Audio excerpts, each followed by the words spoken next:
무인 항공기, 은하, 현대 전장에서 필수적인 무기로 자리 잡았으나 탑재되는 폭약의 크기와 위력이 상대적으로 제한적이라는 치명적인 한계를 지니고 있습니다.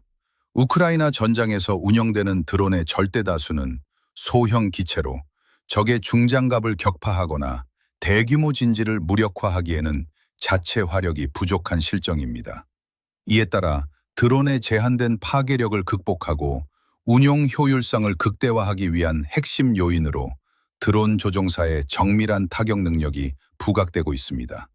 최근 전장에서는 우크라이나군 조종사들의 정교한 조종 기술을 바탕으로 소형 드론이 적의 압도적인 전력 우위를 상쇄하는 실제 교전 사례들이 잇따라 확인되고 있습니다. 실제 전선에서 포착된 보도 영상에 따르면 우크라이나군의 정찰 드론이 엄폐물귀에서 사격을 감행하던 러시아군의 최첨단 주력 전차 T-90M을 포착했습니다. 우크라이나군 조종사는 정밀 타격을 통해 전차에 1차 충격을 가했으며 타격을 입은 전차는 엄폐물을 벗어나 도로로 도주를 시도했습니다. 그러나 후속 기동하던 두 번째 타격 드론이 전차의 궤도를 정확히 추격해 명중시키면서 전차를 완전히 마비시켰습니다. 정찰 드론의 후속 관측 결과 이 정밀 타격으로 전차의 기동 능력이 완전히 상실되었으며 이후 발생한 화재로 인해 러시아군의 최신형 전차가 최종 소실된 것으로 확인되었습니다. 이와 함께 우크라이나 정찰 부대는 점령진의 고속도로를 통해 이동하는 러시아군의 수송 차량 행렬을 포착하고 타격 드론을 투입했습니다. 드론이 트레일러에 적재된 화물을 정밀 타격하자 예상을 뛰어넘는 강력한 연쇄 폭발이 발생했습니다. 이는 군용 천막과 덮개 아래에 상당량의 포탄과 지뢰 등 고폭발성 탄약이 은닉되어 있었음을 증명하는 맥락입니다. 초기 화력의 열세를 조종사의 표적 식별 능력과 정확한 유도 기술로 극복하며 적의 군수 보급망에 치명적인 타격을 입힌 사례로 평가됩니다. 러시아군의 기갑부대 행렬이 우크라이나군 진지를 향해 진격을 감행하는 과정에서 발생한 구체적인 교전 상황이 확인되었습니다. 당시 우크라이나군의 포병 화력이 대응 사격에 나섰으나 타격 수정이 정확하게 이루어지지 않아 포탄들이 표적을 벗어난 지점에 낙하했습니다. 이에 러시아군 행렬은 피격을 회피하고 조준을 어렵게 만들기 위해 대형을 분산하며 우회 기동을 시작했습니다. 그러나 이는 결과적으로 우크라이나군 드론 운용부대에 기체들을 조립하고 요격 그룹을 편성할 시간적 여유를 제공하는 결과를 낳았습니다. 대형이 흐트러진 순간 우크라이나군의 타격 드론 부대가 일제히 투입되었으며 전차와 장갑차의 취약 부위를 겨냥한 정밀 직격탄이 연이어 명중하면서 적의 기갑 차량들이 현장에서 기동을 멈췄습니다. 이로 인해 러시아군의 공세는 전개수 초 만에 완전히 와해되었으며 기동력을 상실한 전차와 장갑차들을 대상으로 우크라이나군의 체계적인 후속 정밀 타격이 이어져 전멸에 이르는 결과로 이어졌습니다. 소형 FPV 드론의 정밀성이 유발한 강력한 유폭 사례들도 구체적인 데이터와 관측 자료로 입증되었습니다. 우크라이나군의 FPV 드론 한 기가 후방 구획이 개방된 채 방치되어 있던 러시아군의 다목적 경장갑 장갑차 MTLB 내부로 진입했습니다. 당시 드론 조종사는 장갑차 내부에 반전차 지뢰들이 적재되어 있다는 사실을 인지하지 못한 상태였으나 진입 직후 발생한 폭발은 장갑차 구조물 잔해가 거대한 화염과 함께 상공으로 비산할 만큼 치명적인 위력을 나타냈습니다. 또 다른 교전에서는 강한 태양광이 드론 카메라의 정면으로 비치는 극도의 악조건 속에서도 조종사가 고속 기동을 유지하며 전차 포탑 하부의 취약점을 정확히 파악해 FPV 드론을 충돌시켰습니다. 정찰 드론이 촬영한 영상에는 전차가 구조적으로 완전히 파괴되는 강력한 폭발 과정이 그대로 기록되었습니다. 특히 정찰 드론이 실시간으로 관측하는 가운데 FPV 드론이 개방되어 있던 전차 해치 내부로 직접 진입해 유폭을 일으킨 사건은 드론 화력의 한계를 극복한 대표적 사례로 꼽힙니다. 소형 드론 자체의 탄두 폭발은 경미했으나 해치 내부에서 시작된 화재가 전차 내부에 빈틈없이 정렬되어 있던 탄약고의 연쇄 반응을 촉발했습니다. 포탑에서 거대한 불기 소리가 뿜어져 나온 직후 발생한 대규모 폭발로 인해 소형 승용차 무게에 달하는 장갑한 잔해들이 수층 높이의 고공으로 튀어올랐다가 사방으로 추락했습니다. 폭발 현장에는 거대한 웅덩이가 형성되었으며 이는 해당 전차가 자체 탄약 외에도 다른 러시아군 장갑 차량들을 위한 보급용 포탄까지 다량 탑재하고 있었음을 보여주는 증거입니다. 유사한 방식으로 다른 전차 역시 해치 내부로 진입한 소형 폭약의 정밀 타격으로 내부 화재를 겪었고 이는 장갑 외부 타격으로는 불가능했던 전차의 완전한 폭발 및 파괴로 이어졌습니다. 제한된 탑재 중량 속에서 수행된 저격성 타격 데이터도 확인되었습니다. 우크라이나군 정찰 드론은 원거리 엄폐물에 몸을 숨긴 채 우크라이나군 진지를 향해 주포 사격을 가하던 러시아군 전차를 식별했습니다. 해당 전차는 직접적인 가시선이 확보되지 않은 상태에서 러시아군 정찰 드론과의 좌표 연계를 통해 곡사 형태로 사격을 이어가고 있었습니다. 포연을 통해서만 간신히 위치가 파악되던 이 전차가 진지를 이동하기 시작하자 우크라이나군은 요격을 위해 탄두 위력이 최소화된 FPV 타격 드론을 급파했습니다. 전차의 이동 속도와 드론의 비행 속도를 계산해 단 한 번의 기회로 두꺼운 장갑의 취약점을 뚫어야 하는 복잡한 함수 속에서 우크라이나 조종사는 전차 상공으로 비행한 뒤 급강하하는 전술을 구사했습니다. 마침 전차가 방향을 전환하며 속도가 줄어든 순간 드론이 명중했습니다.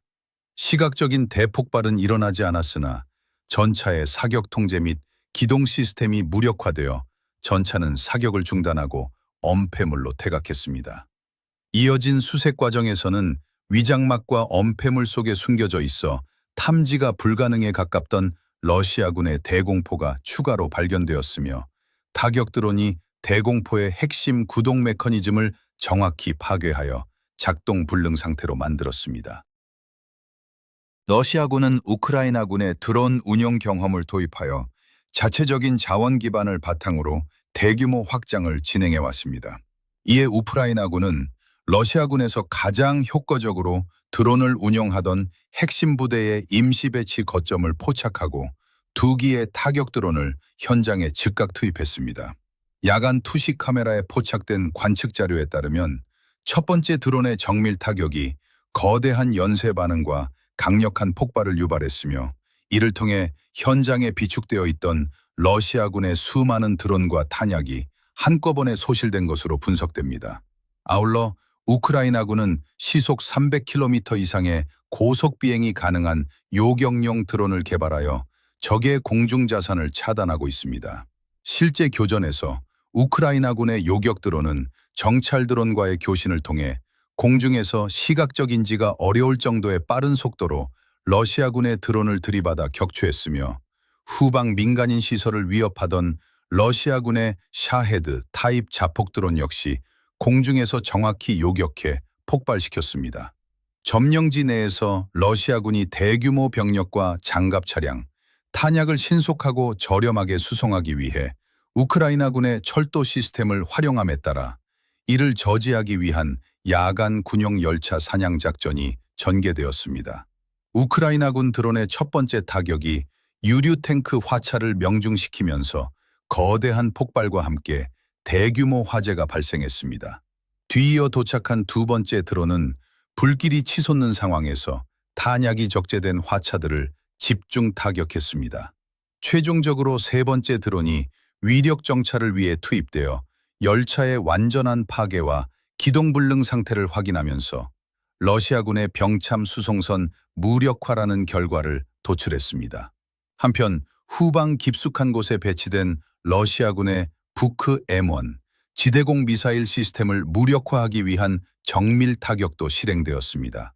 해당 방공 시스템은 장갑판을 갖추고 있어 경타격 드론의 단순 충격에는 견딜 수 있었으나 우크라이나군 조종사들은 적의 전자전 기지 방해를 뚫고 최적의 궤적과 속도를 계산해 시스템을 마비시켰습니다.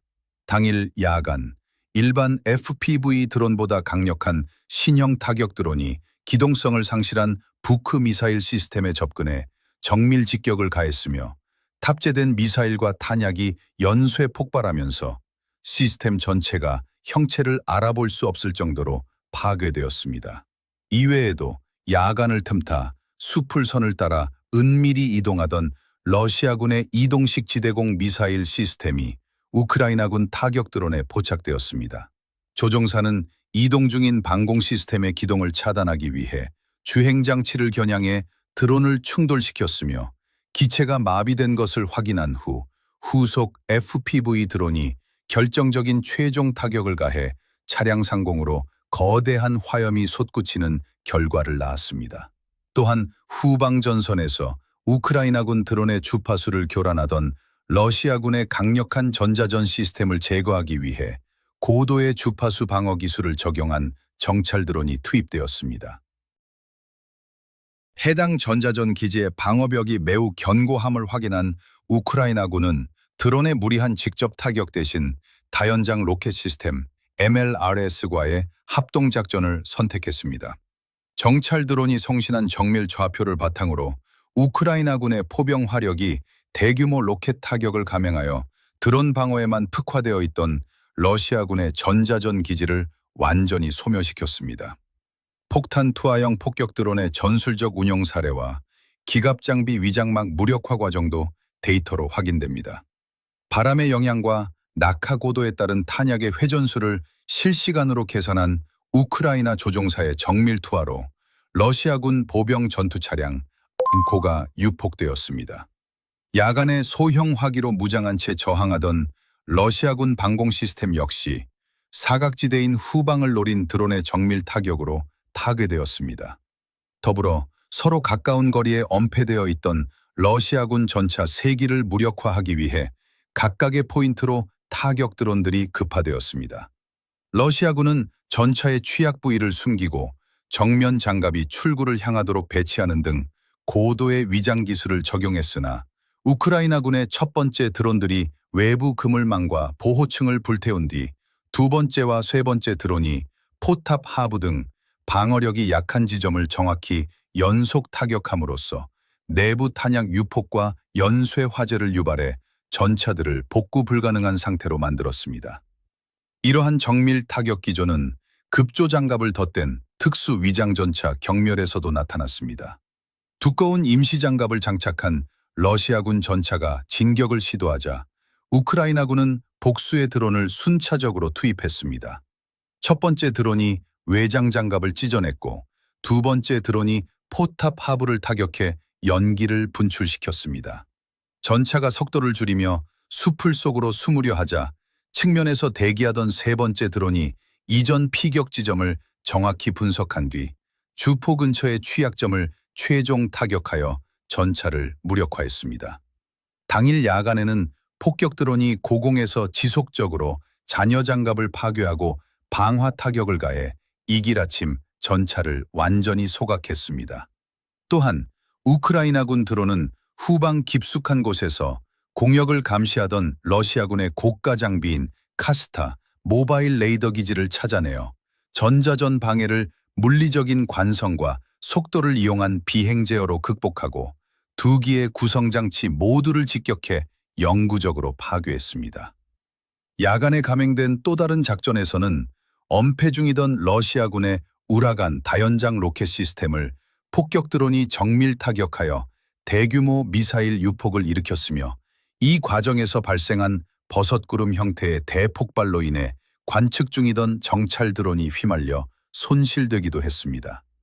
장갑차 내부 해치로 FPV 드론이 정확히 진입해 유폭을 유도한 사례와 더불어 후방 기지라 안심하고 우크라이나군 진지를 향해 사격을 가하다 드론의 타격으로 포탑 조준 시스템이 고장나 자신들의 요새화된 건물을 직접 파괴하게 된 러시아군 전차의 오인 사격 사건 등은 모두 조종사의 정밀성이 전장의 판도를 바꾸는 핵심 요인임을 보여줍니다.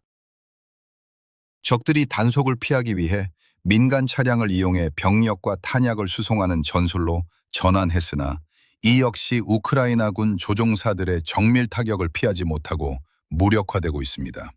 정확한 전황과 전술 분석을 계속 확인하시려면 저희 채널을 구독해 주시기 바랍니다.